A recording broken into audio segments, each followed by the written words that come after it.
విడుదలపై చేశారు. 17వ విడత కింద దేశంలోని 9.3 కోట్ల మందికి 20,000 కోట్ల రూపాయలు అకౌంట్లలో పడనున్నాయి. రైతుల సంక్షేమం కోసం తమ సర్కారు కట్టుబడి ఉందని మోదీ తెలిపారు.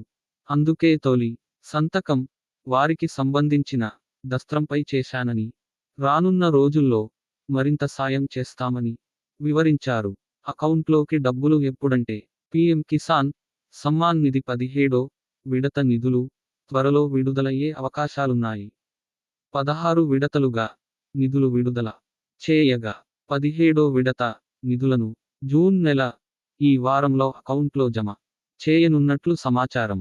ఈ పథకం కింద దేశ వ్యాప్తంగా అర్హులైన రైతులందరికీ కేంద్రం ఏటా 3 విడతల్లో 2,000 రూపాయలు చొప్పున 6,000 రూపాయలు అందిస్తోంది.